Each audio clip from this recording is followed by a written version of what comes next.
Mid-Maine Chamber of Commerce Business Breakfast Series. My name is Kimberly Nadeau-Linloff. I'm the President and CEO of the Mid-Maine Chamber, and it's my pleasure to welcome you here today. Before we begin the program, I want to take a moment to thank our 2025 Business Breakfast Series sponsors. They include AT&T, Cross Insurance, New Dimensions Federal Credit Union, Nicholson, Michaud, and Nadeau CPAs, O'Donnell Lee PA, and Sheridan Construction. Morning Sentinel and Turner Publications are our print media sponsors. 107.9 The Mix is our radio sponsor, and Kennebec Savings Bank is our video sponsor.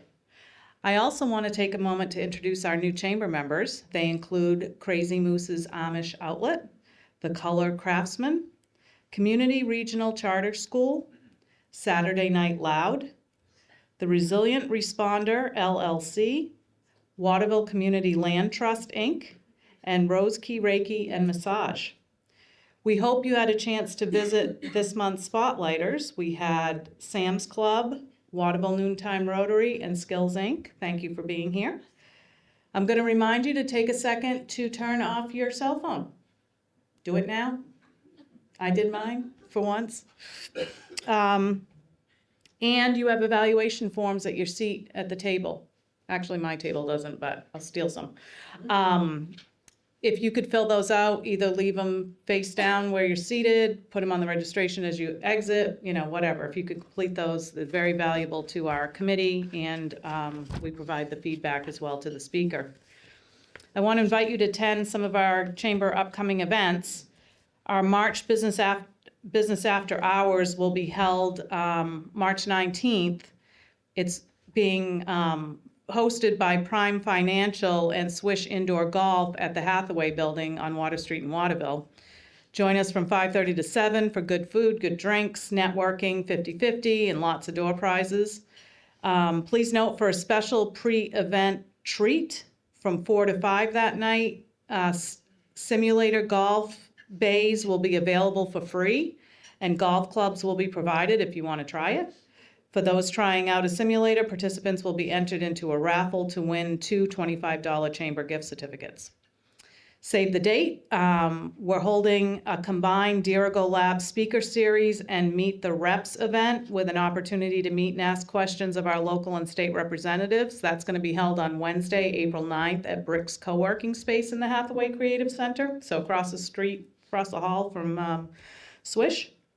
That's from 5:30 to 7 p.m. Light refreshments and drinks will be served. There's no fee to attend, but we ask you to register if you could at jamie@midmainechamber.com, or you can go on the chamber's website. Our next business breakfast will be held here in this room on Thursday, April 10th. It's entitled Artificial Intelligence.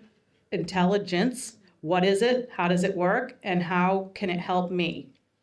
Randy Jones is going to explore the phenomenon of AI. He has a PhD in artificial intelligence and works in Soar Tech, an AI company he co-founded in 1998.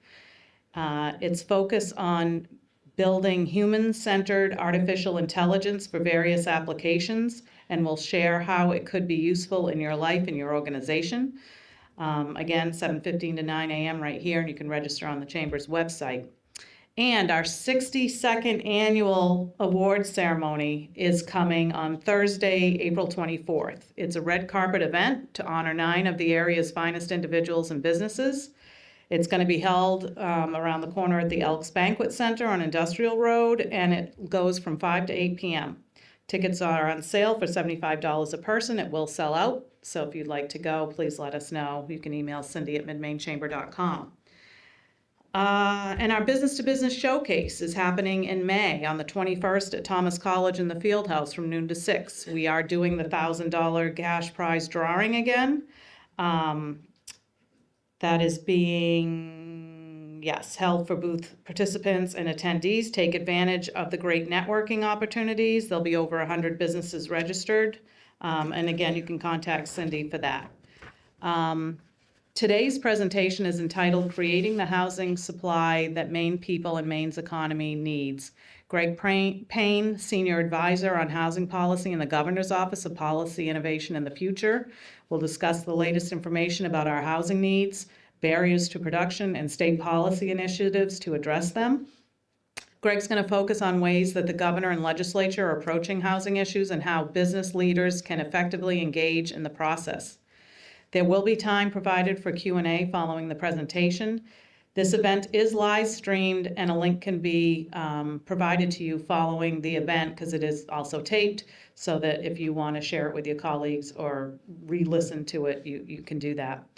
So it gives me pleasure now to introduce my friend and colleague, Martha Wentworth. She is with Allen Insurance Agency. She's a Mid-Maine Chamber's Director at Large, serves on our Breakfast Series Committee, and she's going to do a formal introduction of Greg.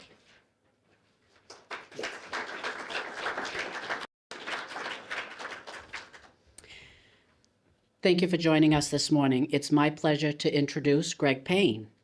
Greg is one of Maine's most experienced leaders in issues relating to housing and homelessness. Prior to joining the Governor's Office of Policy Innovation and the Future, he served as director of the Maine Affordable Housing Coalition, a diverse association of 136 public and private sector organizations committed to ensuring that all Mainers are adequately and affordably housed. In addition, he was a development officer for more than 14 years with nonprofit Avesta Housing, managing all aspects of multifamily rental properties from concept to completion. Greg is the former board chair of the National Low-Income Housing Coalition and has worked for the Atlanta Task Force for the Homeless and the Massachusetts Coalition for the Homeless. Greg earned a BA in economics from the College of Holy Cross in Worcester, Massachusetts, and a JD from Northeastern University School of Law in Boston. Following his graduation from law school, he worked in Boston for 5 years as a real estate attorney specializing in affordable housing. Please join me in welcoming Greg Payne.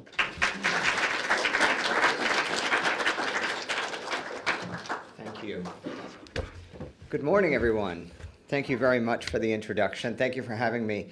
Does this mic work, or do I have to hold this the whole time? I was thinking this one, I have to hold the mic?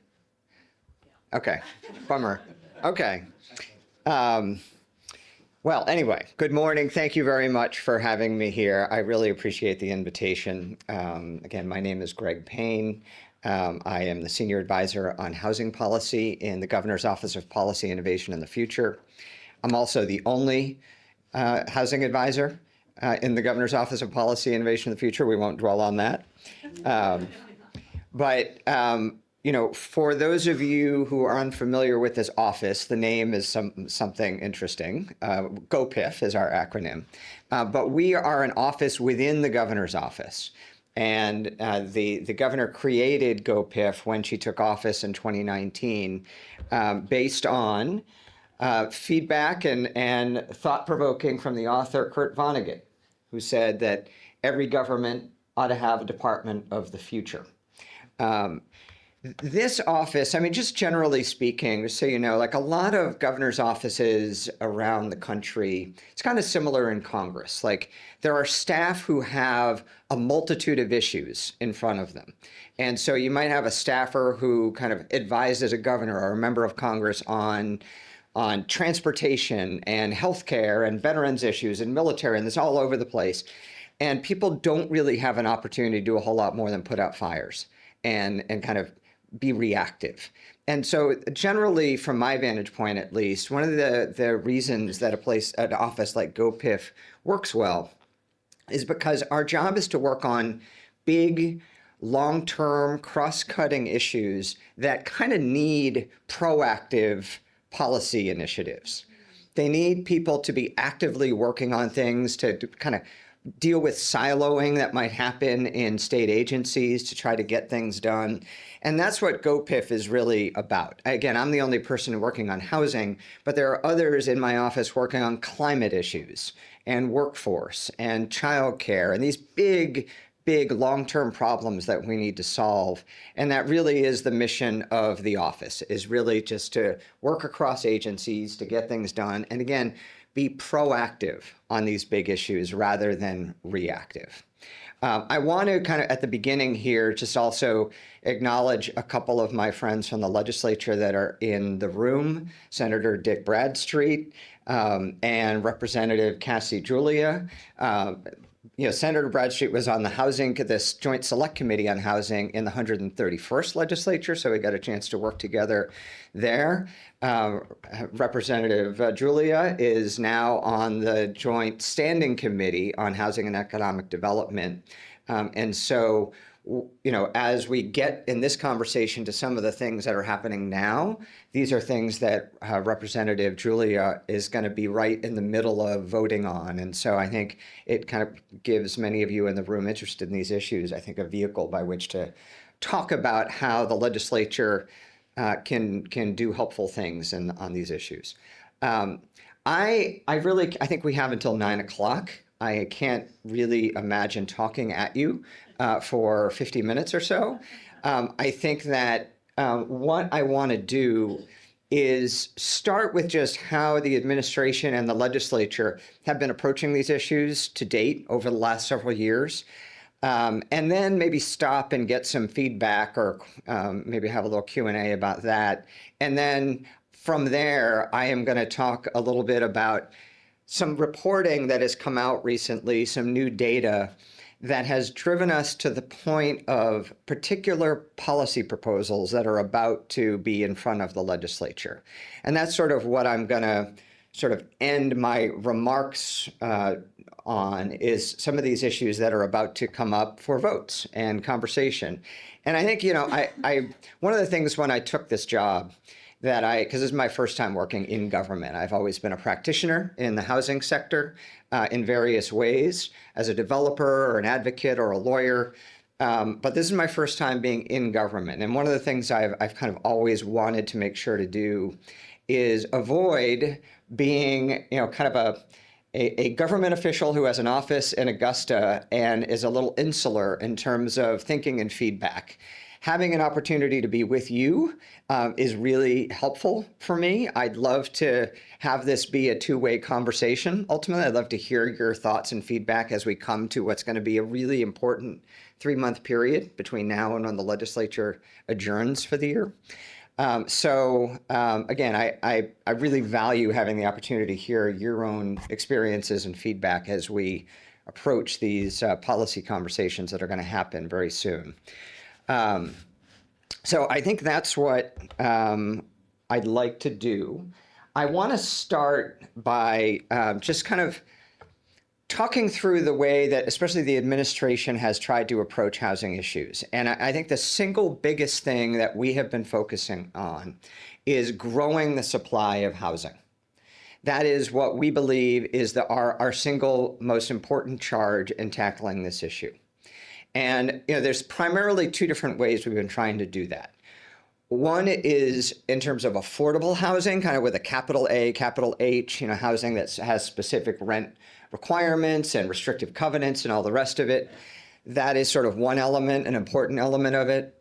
And the second is creating market rate housing and creating the environment in which the private sector can do more to add the housing supply that we need. And so on the affordable side, we've really been focusing on developing and investing in proven, successful, affordable housing development programs. And from 2000 to 2018, in the state, we allocated about $65 million for affordable housing production in that 18-year period. Since the governor took office in 2019, that number is $315 million. And it's been a lot of different work, a lot of bipartisan work. Back shortly after the governor took office, releasing the senior housing bond that the people had approved. There's also a new state affordable housing tax credit program that was created and invested in about $10 million a year for 8 years. We created a new affordable home ownership program that essentially helps to bridge the gap between what it costs a private developer to build housing generally and what it takes to build it with a price point that is affordable. That program has received $20 million in investments. One of the things, like I've done a lot of work in the past creating affordable housing with a low-income housing tax credit. That's a very good program, does a lot of good things. But one of the struggles that that program has is that it really works best on scale. And so if you're building 40 units or 50 units or 60 units in places, it works quite well. It doesn't work as well in rural areas where you can't, the local needs are not for 50-unit properties. And so we created a rural affordable rental housing program that has worked really well in communities that generally wouldn't take advantage of the low-income housing tax credit. There's been a couple such projects right here in Waterville, but that program has received $55 million in investments. I will say that's something that our friends on the Republican side of the aisle, too, have done a really good job pursuing and advocating for. These federal low-income housing tax credits, one of the advantages is you're leveraging federal funds. And so generally the idea is if you put $1 in, you can get $1 in these federal tax credits. And so $75 million has been allocated since 2019 to do that leverage and create more housing. There was a housing bond that passed in 2009. There was an opportunity to refinance back when interest rates were really low, and we did that and managed to get another $38 million out of that initiative. I'm going to come back to the housing first piece a little bit later. This is around chronic homelessness. But all of that work has led to the largest pipeline of affordable housing development in the history of Maine State Housing Authority. Housing takes a lot of time, so these things are in process, but over 1,500 affordable homes have already been built and occupied. We got more than 1,400 that are under construction all around the state, and another 2,200 or so that have been awarded financing but are in the pre-development stage right now at Maine Housing. We have created a dashboard for folks who want to look at this, this is a screenshot of it, but you can go into this dashboard and see where all these properties are and what stage they're in. And that is at that website that you see there. I will say, in addition to creating new affordable units, one of the things that we recognize is really important is preserving the affordable homes that we already have. And one of those is, one of the most important forms of naturally occurring affordable housing, meaning there's not some government subsidy that made it affordable, is manufactured housing communities. And making sure that those stay affordable, I think, is an important policy goal that the governor and legislature have been increasingly interested in. I would say, this is there's thousands of people across the state that are living in these communities, and many of them are living on fixed incomes. They are generally paying lot rents in the range of $500 or $600 a month, but do not own the land underneath generally. That has been the case for a long time. It's been a really important and quality source of housing for a lot of people. One of the things that's happened across the country and in recent years in Maine is that there are corporate entities and equity firms that I think see these parks as a fantastic opportunity to turn a great profit. And so what happens, and this has been happening in many other states, Florida, Michigan, Texas, California, lots of places, people come in and purchase a park and raise the rents in very significant numbers. And the people that were living there kind of don't have other options. I mean, if you can imagine, you're paying $500 in a lot rent, and you lose that housing, and that's not possible anymore. It's not like there are great options in the market that are anything close to that. And so one of the things that we've been trying to do is help in those situations, help the residents themselves purchase those parks. And so there's been a series of initiatives to assist residents in forming co-ops and sort of being in a position to kind of make sure that the rent increases that might need to happen are in their control. I will also say there's plenty of parks that are owned by Maine organizations and companies that work quite well. I think one of the things that there's going to be plenty of conversation about in the next couple of months is how we do more to protect folks in those communities without messing up the good work that a lot of Maine owners are doing right now at those parks. I mean, it really is about preventing kind of out-of-state corporations from coming in and doing folks harm and making sure that people are protected, but doing that in a way that doesn't over-regulate. The other preservation initiative I wanted to mention is that, there are thousands of units that were created back in the 60s and 70s with USDA financing.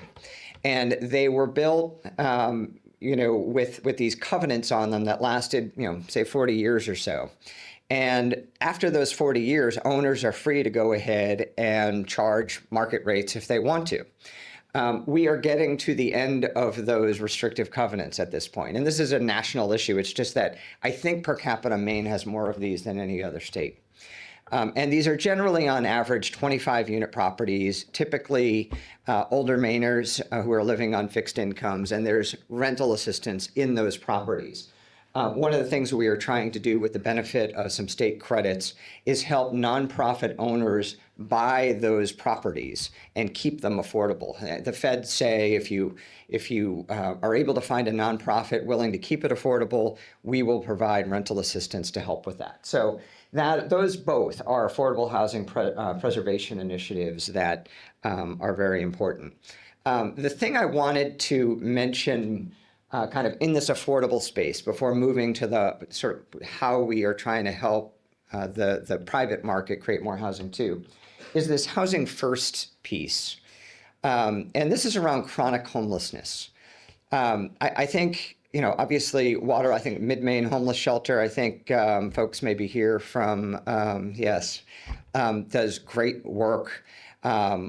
There are folks who experience homelessness for years at a time and often have a lot of big challenges, mental health issues, substance use issues. Some have one or the other or both. Oftentimes there's severe physical issues that people are struggling with too. And one of the things that we've learned over time is that the single best way to help create stability for folks who have been through that kind of trauma is through a housing first approach, which is about giving people access to housing without saying first you have to get through this or that, you have to achieve this or attend X number of sessions or make sure you're attending substance use treatment for a certain amount of time before you're eligible or whatever. There's no obstacles to getting into housing. The idea is to get folks into housing first and then provide robust services to help make sure that they can stay stable in that housing.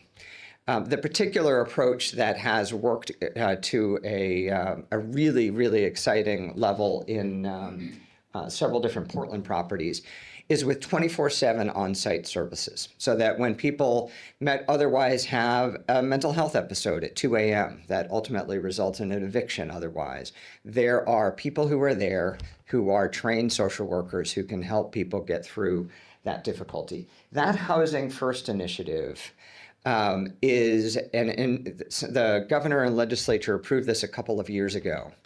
And what's exciting about this is that it is the one thing we hadn't had in Maine to scale up what's worked so well at these 3 Portland properties is funding to pay for the on-site services, the 24/7 services. And a couple of years ago, the governor and legislature approved this new Housing First program that provides the funding to do that on a scale that will allow Maine to become the first state in the country to end chronic homelessness. So we'll probably be able to build 10 or 12 different Housing First properties around the state. As you talk with people who work on homelessness issues in Maine, they would say we probably have another 400 or so people in the state who are chronically homeless right now. The amount of funding in this initiative is adequate to build the housing that entire group needs. And so that is in liftoff right now. The first set of applications just came in, but that is a really exciting opportunity for Maine to make big progress and help provide stability for people who have experienced homelessness. So moving on from kind of the affordable space, I think the thing that we have been really focused on is trying to help make sure that the private market has the ability to create the housing that Maine people need. And what we've really tried to do is identify those obstacles that are getting in the way. And so a lot of this is really unsexy sort of land use, zoning, permitting, regulatory issues. I think folks in the room who've tried to build housing are probably pretty familiar with this. Our belief is that, to the degree we can help eliminate as many of those barriers as possible, will put the developers in a position to create the housing that local communities desperately need and that our economy needs. So LD 2003 is a bill that passed in 2022. And that was about beginning this process. It was a difficult conversation. I will say there's always this difficult line in state policy around local control and in helping to make sure progress is occurring. And that's a thing that I think the legislature struggled mightily with, the governor struggled with as we were having this conversation, because typically these are things left to local government. I think what people have been struggling with is the fact that we have so many people who want to be home buyers who are so far away from being able to afford a home. We have rental needs that aren't being met. And so I think we have people in the community who I think generally care less about the sort of government theory issues around local control or not, and care more about just making sure housing gets built. And I think as the legislature weighs this and is wanting to make sure that that local control is being respected as much as possible, I think there was an understanding that local governments struggle to accomplish some of this, in part because they are generally volunteers trying to be helpful in their communities. And it's hard. Change is hard. And so anytime a property is getting proposed, people struggle with the idea that their world is going to be a little bit different. And so I think one of the things that we've certainly gotten at the state level is feedback from local officials saying, please take action. We need action. And it's hard for us to do it when the people who are upset and scared of change, the change that we know we need, but still it's change, it's difficult for us as volunteer members of select committees or planning boards or city councils to be there with our friends and our neighbors who are that upset. It's hard to do that. And so I think the legislature kind of had to step in and begin to do some of that. And so LD 2003, the stuff that we were trying to accomplish with this bill was just take the steps that we could, for example, with accessory dwelling units. That law allows homeowners all across the state to add an accessory dwelling unit as long as the infrastructure is there to accommodate that. Obviously, you need to have water and sewer ability. But if you do, you can add an accessory dwelling unit on your own property. You don't have to, obviously, but you can if you want to. There's also designated growth areas that communities have where they have identified homes should be built and where there is the infrastructure to do so. What this law did was say in those designated growth areas where towns have already identified that's where they want growth to be, in single family lots, you can build up to 4 units rather than 1. There is also a statewide affordable housing density bonus that allows affordable housing developers to build 2.5 times the density that would otherwise be allowed. And one of the other pieces of that bill is that created a new housing opportunity program to say, okay, for towns that need help and guidance and, not just complying with LD 2003, but towns would often say in this process, we have ideas that are locally born that we think could add housing here. And so this office was built to provide technical assistance and financial assistance to communities to add additional housing above and beyond what LD 2003 does. This housing opportunity program lives right now at DECD. It's about to be kind of transferred into a new entity called the Maine Office of Community Affairs. But what this program does is provide technical and financial assistance. There's about $2.5 million in grants that this office sends to communities across the state every year. And the idea is to help with technical assistance, and folks may need assistance in a study about certain sites within their town that might work for housing, or might have other things that they want to do but don't have the financial means to do it. So that was part of LD 2003 as well. So again, it's kind of stepping back big picture. The idea is trying to invest in proven, successful, affordable housing programs and always tweaking those as need be based on what happens in the real world and the experience developers have. And also knocking down the obstacles for the private sector to build additional housing, recognizing we are not going to get out of this challenge by just affordable housing programs. That's kind of not what we need, but also there's not enough money in our state to possibly do it that way. So I'm going to stop there before I kind of get into where things are going next. I just wanted to give you some background on where we've been going on these issues over the last few years. And I'm happy to take any questions or feedback, positive or negative, about any of that. Yeah. Thank you for coming and sharing this information. It's certainly really informative. There's certainly a lot of great things that you've outlined to help with the housing crisis, especially the affordable housing crisis.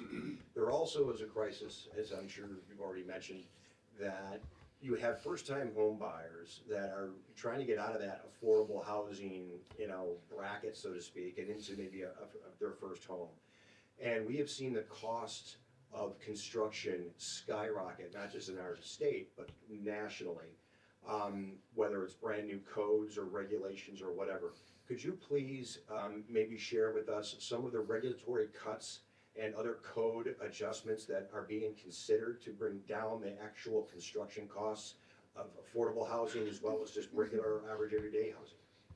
Yeah, it's a great point. I think I'm going to defer a little bit just because that's part of what I'm going to get at next, is where that's all going. I totally agree. There's a whole lot of things happening that we can do to reduce costs. And you're right. I will say the cost of developing housing of any kind, regardless of whether the people who would live in that housing are low income or otherwise, is extraordinary. I mean, when I was building affordable housing, back in 2015, the average cost of building a new unit, and again, it doesn't have anything to do with the fact that it's affordable. It's just most of the cost is, you go out to bid and construction contractors bid, but was $190,000, $200,000 per unit. That was sort of the overall cost of developing housing.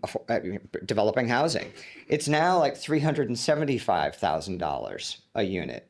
And again, that's not like there's, all sorts of parts of that construction that are luxury in any way. It's just especially due to a lack of labor. Certainly there's some supply chain issues, but the lack of labor is driving costs up dramatically for any kind of housing, and that makes it extraordinarily difficult. Any other questions or thoughts before I go on?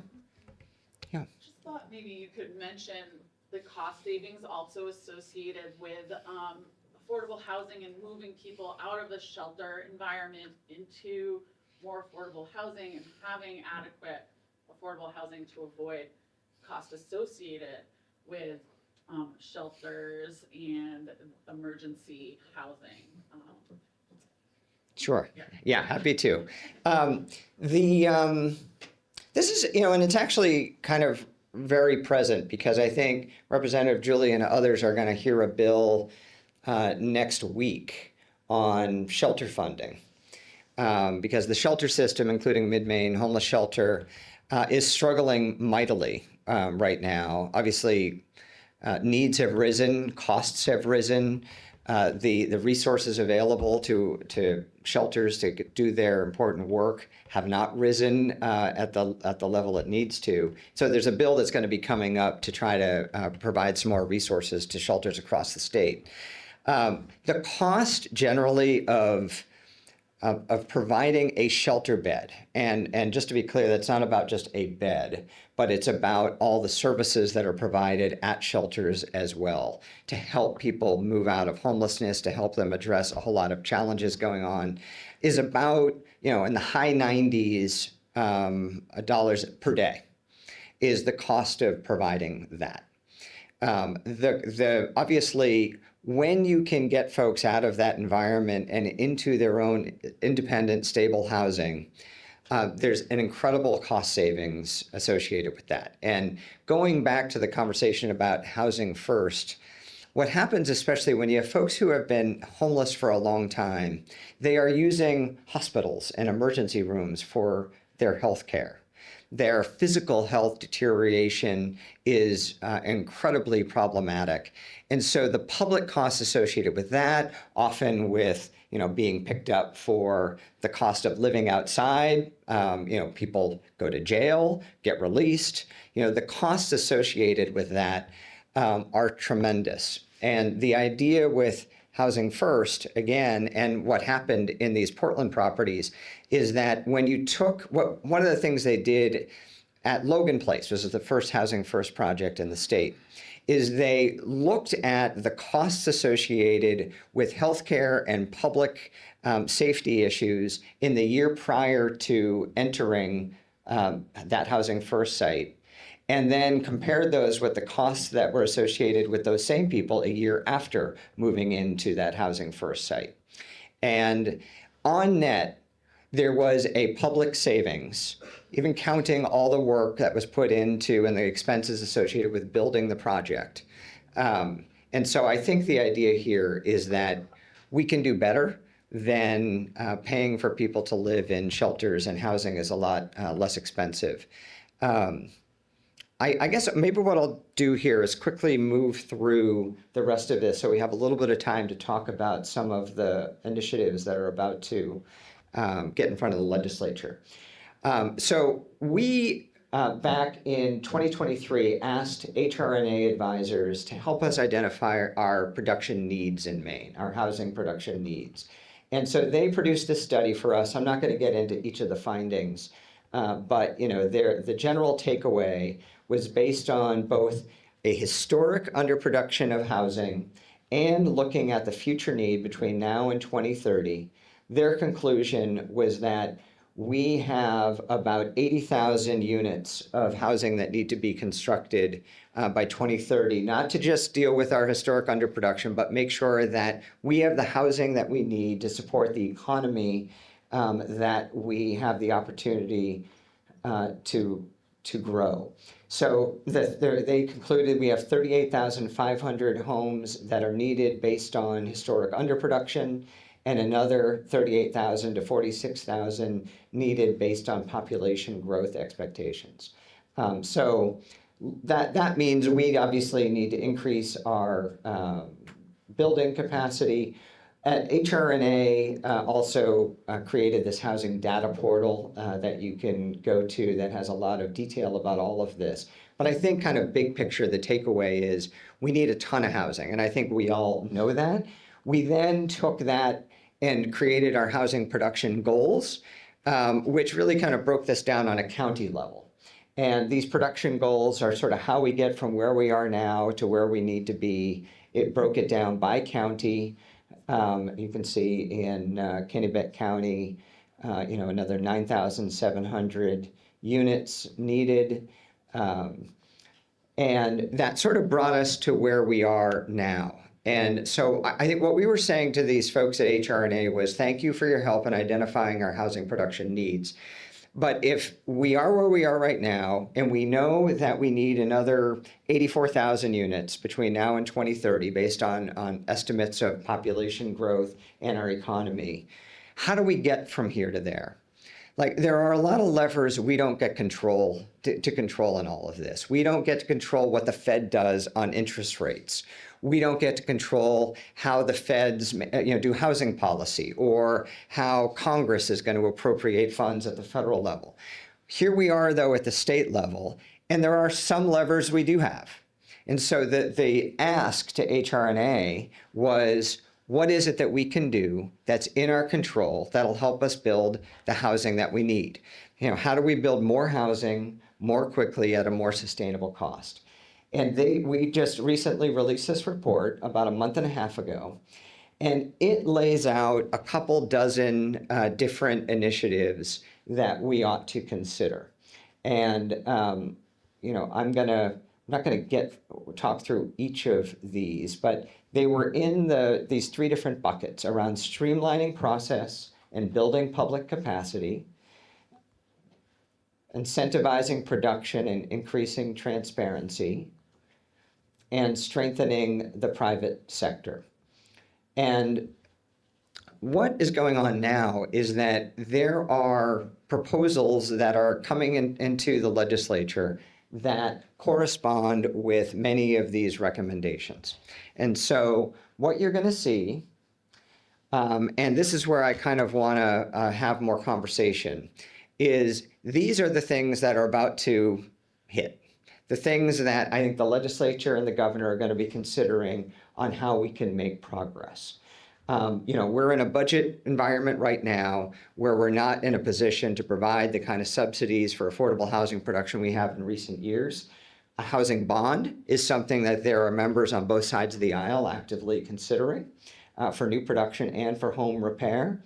But then the rest of these issues, again, this is this sort of unsexy but really important work that goes behind creating housing. And these are the obstacles that we can tackle if ultimately we decide it's appropriate to do so. So on zoning and land use reforms, there's a lot of opportunities here. And just to be clear, this report and these recommendations are from HRNA advisors to all of us, to the legislature, to the governor, to the public, saying, here are ideas. We scanned the nation. We looked at things that other jurisdictions are doing. We've talked with a lot of stakeholders here in Maine, and here's our recommendations to you. So in zoning and land use, for example, there are jurisdictions that have said, well, maybe in commercial districts, housing just ought to be an allowable use. Maybe that should be just a blanket thing that we don't have to have each and every community around the state grapple with individually. There is a recommendation in here to create a new housing resolution board because there have been instances, obviously, where people attempt to slow down the development of housing by suing. And sometimes a lawsuit is appropriate. And sometimes sometimes developments need to change or shouldn't happen in the first place. The problem is when those lawsuits get filed simply for the purpose of causing delay. So there's a lot of different kinds of ways different states have dealt with this. New Hampshire, the governor of New Hampshire passed this, pushed forward a housing resolution board there several years ago. And the general sense there is to create a rocket docket so that when lawsuits get filed, whether it's by a developer who's trying to create housing and local government isn't following local law, or others want to file a lawsuit against the property being developed, you have a court specifically set up to deal with that and just deal with it quickly. So within 45 days or so, resolve the matter. That's one of the recommendations. There's more zoning and land use things that are in there. Building codes, I think, was an issue that you mentioned. I think some of the things that the legislature is going to be looking at are things like sprinkler requirements. For example, right now, if you have a 2-unit property and you want to add a 3rd unit, you didn't have to have sprinklers before. If you had a 3rd unit, you don't just have to sprinkle the third one, but you have to sprinkle all three. That's one of the things that developers have brought forward. Maybe that's the way it should be. Maybe it shouldn't be. I think the idea here is to take a fresh look at that. Other communities, other jurisdictions around the country have looked at second stairways, second egresses for like 4-story buildings, 5-story buildings, have said that, you know, if you take certain precautions, you don't need to have 2 different stairways. You're using a lot of the building area and causing a lot of extra expense. That's one more thing. Elevator sizes kind of contribute to costs in a way that I think there's going to be a fresh look at. Permitting reform. I think one of the things that we've heard loudly is the Department of Environmental Protection. The legislature has passed a lot of things that DEP has to enforce. That's their job. But we've gotten to a point where these things now take 9 months, 12 months, 15 months to get through the permitting process. And I think everybody wants to take a fresh look at how we can do better in that regard. I think Representative Julia is bringing forward a bill that would help us in utilizing excess state land for housing purposes. Right now, the process for doing that just simply doesn't work very well. Code enforcement officers around the state have made clear that they need additional support. I think there's going to be some conversations about how we can do that. One of the things that we struggle with here in Maine, and everybody does, is that it's really hard to know how much housing we're creating. Like, there is not good data on this. The only data source we have is the U.S. Census Bureau. And that data, and they ask towns, tell us how many buildings you permitted. And many towns don't send their data. Some towns send their data and it's really wrong. And so the only source we have is this Census Bureau data that's really, really unreliable. So, and again, this is a national problem. But Representative Geer is bringing forward legislation that would create a mechanism by which we would not only get accurate information about building permits, but also demo permits and certificates of occupancy. The whole goal being, we need to be able to see how close we're getting to building the housing we need, and right now we can't do that. I am going to stop there, just because we only have about 10 minutes left, and I want to just kind of put this back out there for folks, and again, kind of have a little bit of back and forth. Maybe there's things that you heard in here that make sense to you want to talk about. Maybe there's things that you haven't heard that you think we should also be working on. But any thoughts from folks? Yeah. Certainly, again, appreciate your presentation. Talking about production goals and affordable housing, when I think of affordable housing, I think of the current inventory, the resale inventory. And from my perspective right now, there's a lot of people that are sitting on homes that they want to downsize, they want to upgrade, but even though the interest rates today at 6 3/4 are historically a good rate, they're sitting on 4.5, they're sitting on 4. Is there anything that we can do to incentivize those people who want to put their properties on the market? Because I hear it a lot. I want to sell, but I don't want to get out of this interest rate and go into a 6.5%. Is there any tax credits, any kind of incentive that can be done to buy down the interest rate for those people to incentivize them to put their house on the market, get more supply and demand economics? You're going to eventually start seeing some prices level up and maybe some affordability. But is there anything being done to kind of get the resale supply going? It's a great point, and unfortunately, I think the answer is no. Like, that global issue, and I think you're totally right, 6 3/4 is not historically a bad interest rate, but for those of us who manage to have homes with really, really low interest rates, it sets up a freeze in the market that we don't have a state answer for at the moment. And I'll think more about that. It's just one of those levers that is so large and costly for us to deal with at the state level. I'm just not sure. I'm not aware of any proposals to do exactly that, although I totally hear you. Yeah. So I work with the land trust, and I really understand the need for increased housing. But I'm curious if your office is looking at any innovative ways to work with land trusts where you can build affordable housing or help with the housing market, but also protect land associated, in particular the rural parts of community. Sure. The question was about land trusts. The answer is yes. In these affordable housing programs, at least, Maine State Housing Authority, to my understanding, has been trying to make those resources, especially the rural affordable rental housing program or the affordable homeownership program in particular, work with land trusts. And I think the general sense is land trusts try to own land and try to make sure that the properties that are on that land remain affordable in perpetuity.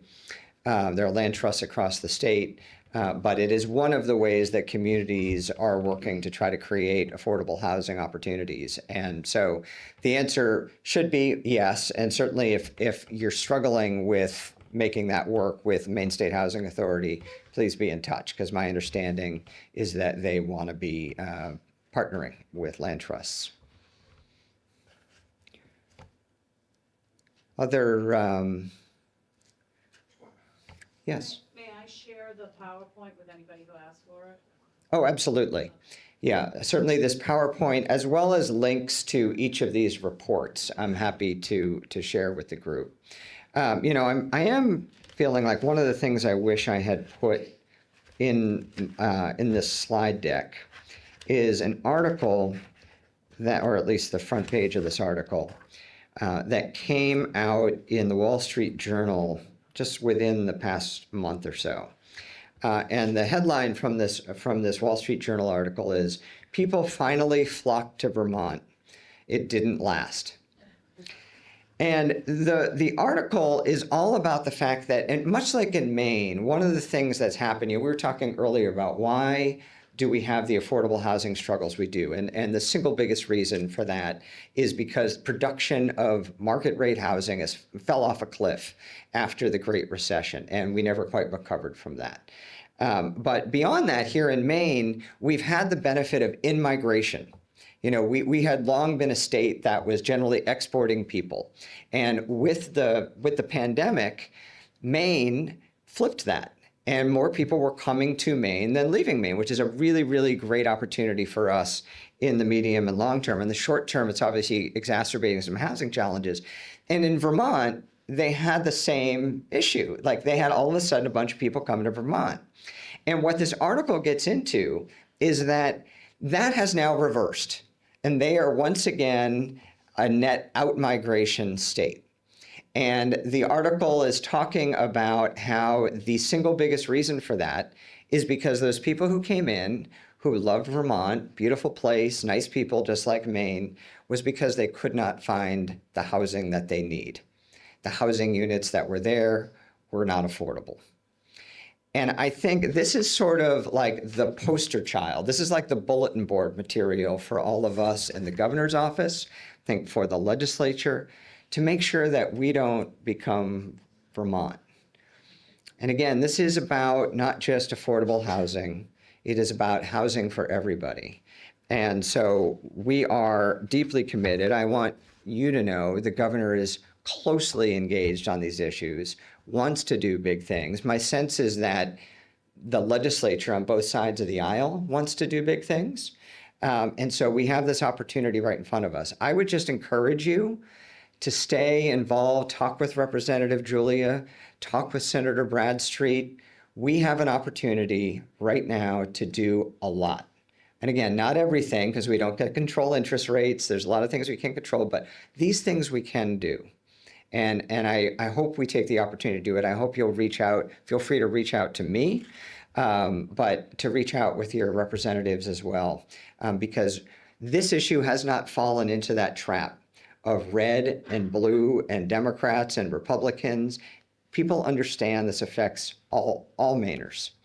And so I appreciate you having me here. I hope that we'll have the opportunity to do a lot to help increase affordable housing and all housing units in Maine. I hope to hear from you again soon. Thank you.